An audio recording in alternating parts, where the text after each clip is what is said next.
Mutya ng kakao, mga kaagimat. Mabisa ito sa pampaswerte, panghalina, pangpaakit, mga kaagimat.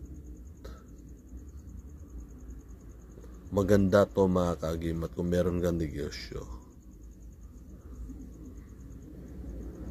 Nagtataglay ito ng depensa din sa sarili, mga kaagimat, na hindi katablan ng bala at patalim.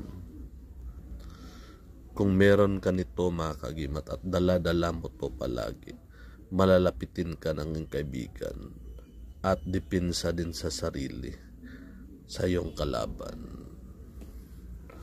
Mutya ng kakao, mga kaagimat, isa sa pinakabihirang uri ng mutya na makikita mo. Walang